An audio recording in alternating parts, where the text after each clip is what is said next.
Okay, so you want to own a barbershop, a room, some chairs, a queue on a Saturday. Here's the thing that reorganizes it. In a great many shops, you do not employ the barbers. They rent a chair from you for a fixed fee, and they keep what they earn, which means you are not selling haircuts at all. You are a landlord, renting 6 square feet of floor by the week. And that sounds wonderful, right up until you notice what it costs you. You own no customers. Not one. Every single client in that room belongs to a specific barber, and every evening, that barber goes home and decides all over again whether to come back. So let's start with the fork in the road, because it is the single most consequential decision in this business, and almost everybody makes it without understanding that they're making it. But first, briefly, what it costs to open the door at all, because it is more than people assume.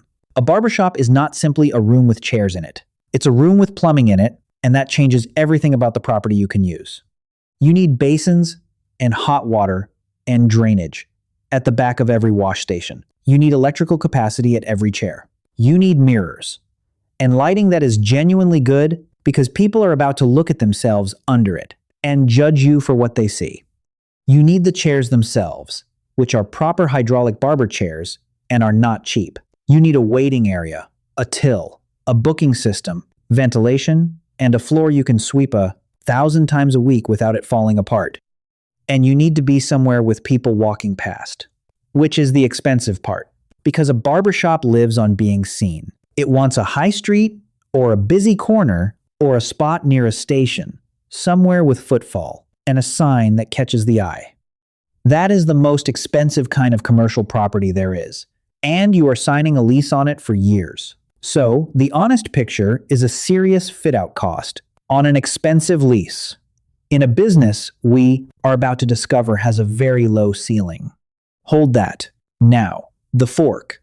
There are 2 completely different businesses that both call themselves a barbershop, and they wear the same sign, and they look identical from the pavement.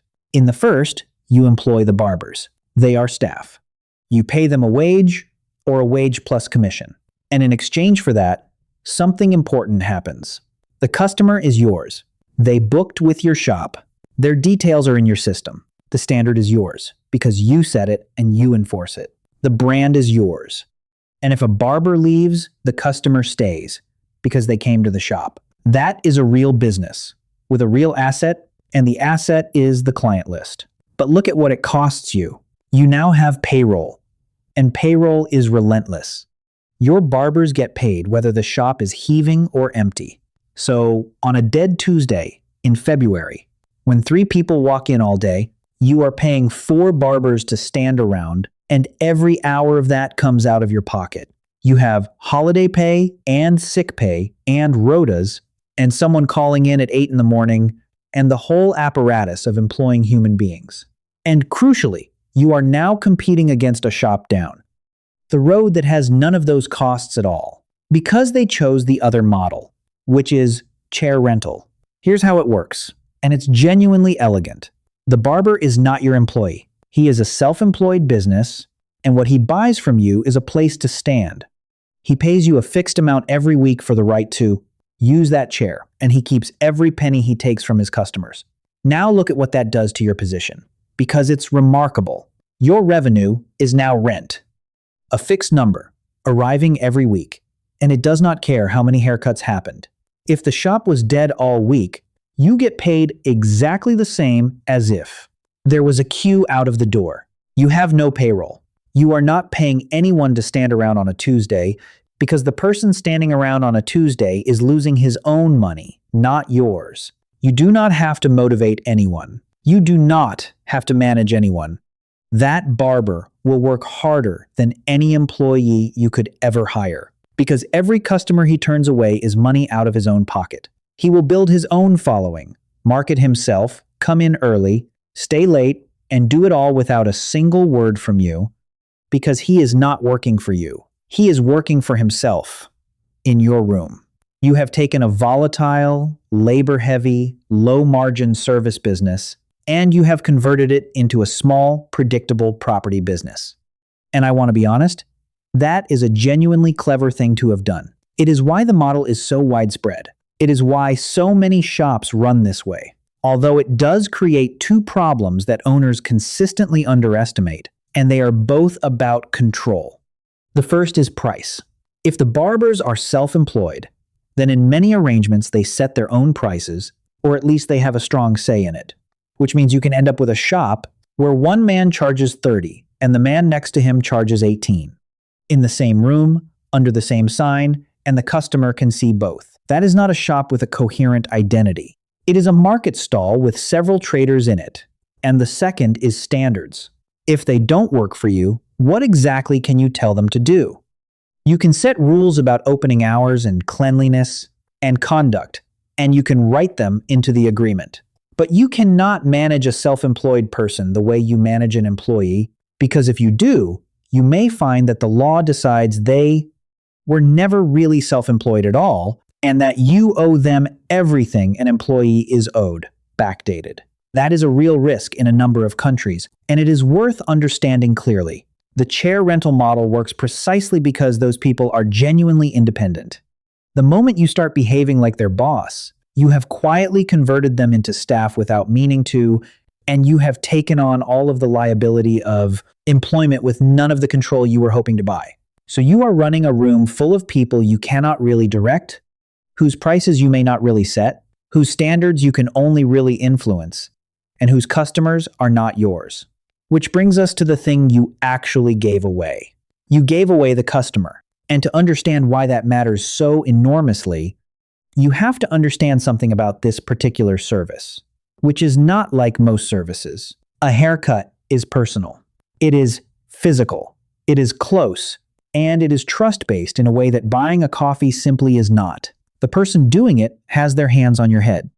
They know what you asked for last time and the time before. They know that you don't like it too short on the sides and that you're growing it out and that you had a wedding in March. They know how your hair behaves. And every time they do it well, that trust deepens and the cost of going to somebody new gets higher. So people do not have a barbershop. They have a barber. Read that again, because it is the whole episode. The relationship is with the person.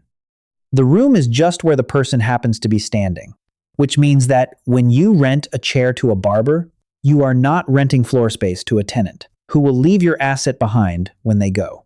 You are renting floor space to a person who owns, personally, in their phone, in their book, in their hands, the entire relationship with every customer who comes to see them. And now, think about the shape of what you've built.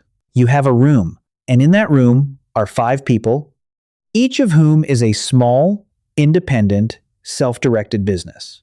Each of them owns their own clients. None of them owes you anything beyond the rent. And every single evening, all 5 of them walk out of your building, and every single morning, they decide freely whether to come back.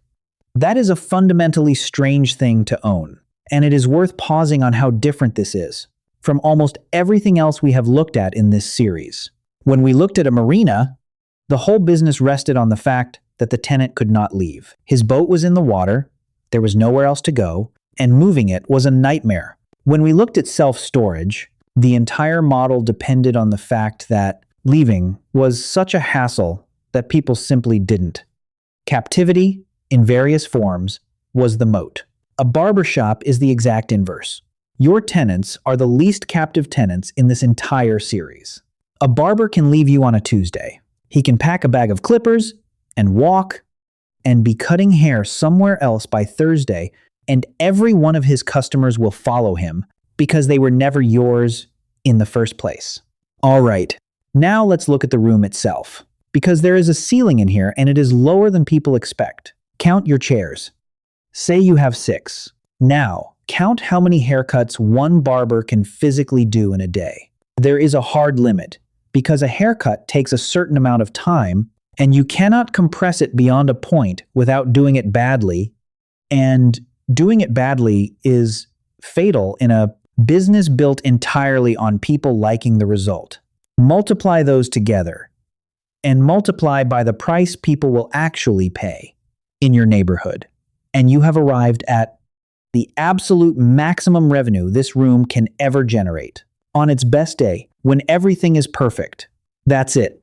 That's the ceiling. And notice how modest it is, and how completely immovable. No amount of marketing moves it. No amount of ambition moves it. You cannot serve two customers at once. You cannot make the haircut faster without making it worse. The number of chairs is the number of chairs, and the hours in the day are the hours in the day. Most businesses, in principle, can grow.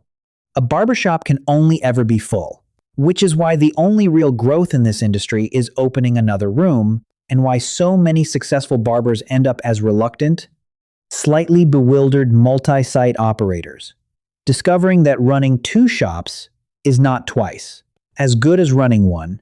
It is a completely different job, and one they may not have wanted.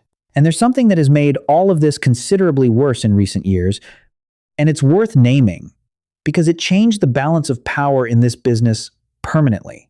The booking app. Think about what a barber's client book used to be. It was a paper diary and a set of relationships and a phone number, and it lived partly in his head. It was portable, but it was messy, and rebuilding it somewhere else took effort. Now it lives in an app. His clients follow him on it. They get a notification when he opens his diary. They can see his availability, book him directly, and pay through it. And crucially, the app is his, not the shop's, which means when he moves, he does not have to tell anybody. He changes an address in a profile, and 200 people who have him saved get a notification with the new location and simply turn up there instead. The technology that made it easier for a barber to run his own book also made it effortless for him to take it with him. The relationship was always portable. It is now portable at the speed of a software update. So where does the money actually come from? Let's stack it. The first layer, obviously, is the core service. Either the chair rent, if you've gone that way, or the cutting revenue if you employ. Capped, as we've just established, by physics. The second layer is retail, and here's why it matters far more than it looks. Grooming products, pomade, clay, beard oil, shampoo, the branded stuff on the shelf behind the till. And the margin on it is excellent, genuinely excellent, far better than the margin on an hour of somebody's labor. But that is not why it matters. It matters because retail is the one thing in that room that the shop can own rather than the barber. The haircut belongs to the barber. The relationship belongs to the barber. But the product on the shelf, with the shop's name on the tub, is yours. It is one of the very few ways to make a customer's loyalty attached to the room rather than to the person standing in it. The third layer is the higher ticket services. Beards, hot towel shaves, color, in some shops, longer appointments, higher prices.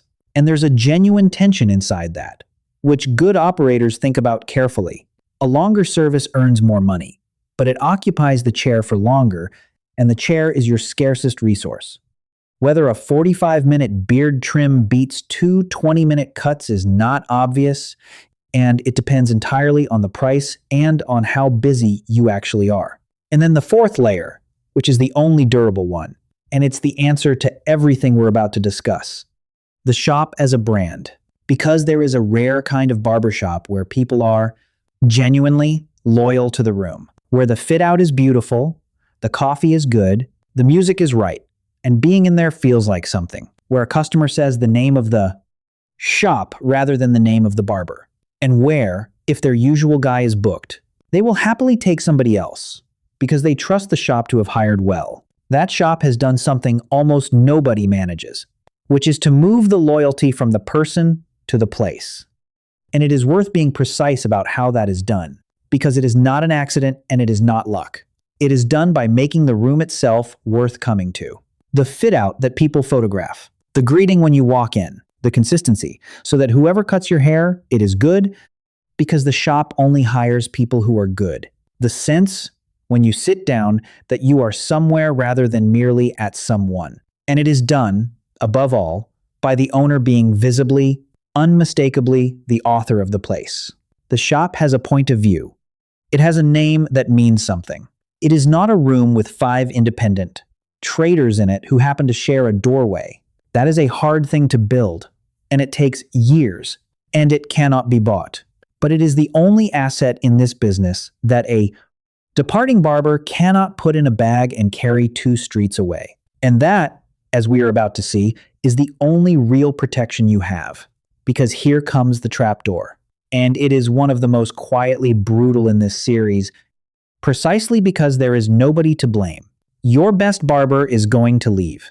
Watch the logic of it, because it is inescapable and he will follow it whether he wants to or not. He starts with you. He's good. He's not busy yet, and he's grateful for the chair. And the rent is a fair deal because he needs a room. And you gave him one, and then he gets better. And his book fills. And he's turning people away. And now he is very, very busy, and he is making real money, and he is paying you the same fixed rent he was paying when he had 4 clients a week. And one day, inevitably, he does the arithmetic. He looks at the rent he's paying you. He looks at what a small unit costs, 2 streets away. And he realizes that he could sign a lease himself and pay a landlord instead of paying you and keep the difference. And that every single one of his customers would follow him because they are his customers and always were. And he's right. That's the thing. He is completely, arithmetically right.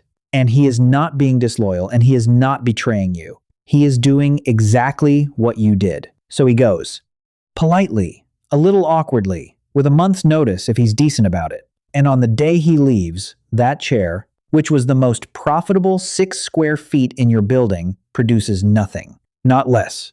Nothing. And every customer who walked through your door to see him now walks through a different door, 2 streets away. And now you have a specific, nasty little problem, which is filling that chair. Because you cannot simply advertise for a barber and take the first one who answers. A bad barber in a good shop is worse than an empty chair because he will actively damage the reputation of the room and drive away the customers who were loyal to the place rather than to a person. So you have to find somebody genuinely good. And here is the difficulty. A genuinely good barber with a following is already somewhere. He has a chair and a book and a room he is comfortable in, and he is not scanning the classifieds. To get him, you have to persuade him to leave, which means offering him a better deal than he currently has, which means the rent you charge him is lower than the rent you were charging the man who just left. Meanwhile, a barber who is available immediately, who can start on Monday, and who has no following at all, is available for reasons that are worth thinking about carefully. So the chair sits empty. For weeks, sometimes months, producing nothing, in a room whose lease is still being paid in full. And here's the part that makes it genuinely cruel. You helped him. You gave him the room where he built his following. You gave him the location, the footfall, the walk-ins who became his regulars. You gave him the environment in which he became good enough to leave. You were, from the beginning, training your own competitor. And you cannot stop, because the alternative is to have bad barbers, and a shop full of bad barbers has no customers at all. So the better you are at this business, the faster you generate the people who will compete with you. That is not a bug in the chair rental model. That is the model. So let's answer the question we started with. What do you actually own when you own a barbershop? You own a room and some chairs and a rent roll from 5 small businesses who owe you nothing beyond next week's payment. You own no customers unless you chose the harder model. You own a hard, low, physical ceiling on what the space can ever earn. And you own the certainty that your best tenant is, at this very moment, quietly doing a sum about a unit 2 streets away. Every night, every asset in your building gets up and walks out and chooses whether to return. And there is no lease, no clause, and no contract anywhere in the world that can make that decision for them. So what actually works? Because good barbershops exist and they last for decades, and some of them are wonderful businesses. And the answers are all versions of the same thing, which is to make the loyalty attached to the room. You build a shop brand that people are proud to say the name of, so that a customer whose barber has left will still walk back in. You make it a place barbers do not want to leave, which means being generous, being fair, being somewhere they are proud to work, and being the kind of owner they would feel bad about walking out on. You sell your own product, on your own shelf, under your own name. You take the walk-in seriously, because a walk-in is a customer with no allegiance, and they are the only new customers the shop itself can ever own. And if you possibly can, you own the building. Because the shop may come and go, and the barbers certainly will, and the room will still be there. So, should you buy one? Here's the honest split. The optimistic version goes like this. You build a room that people love being in, with a name they say out loud, and a standard they trust. Your barbers stay not because they are locked in, but because you have made it genuinely better to be there than to be alone above a shop 2 streets away. Your rent roll is steady, your overheads are modest, your retail sells well, and the walk-ins keep coming because the sign means something. And when a barber does leave, and one will, the room absorbs it because half his customers were as loyal to the shop as they were to him. The harder version looks like this. You rented out 6 chairs and thought you had a business. What you had was a rent roll. Your best barber built a following inside your 4 walls on your footfall, and then took every one of them somewhere cheaper. His chair sat empty for 4 months, and the next good barber you found did exactly the same thing. 3 years later, and will do it again, forever, because you never gave anybody a reason to be loyal to anything except a person. And notice what decides between those 2 futures. It is not the chairs, and it is not the clippers, and it is not even the haircuts. Because in the end, a barbershop doesn't sell haircuts. It rents 6 square feet to a person who owns the customer. And every evening, at closing time, the only asset in the building puts on its coat and walks out into the street.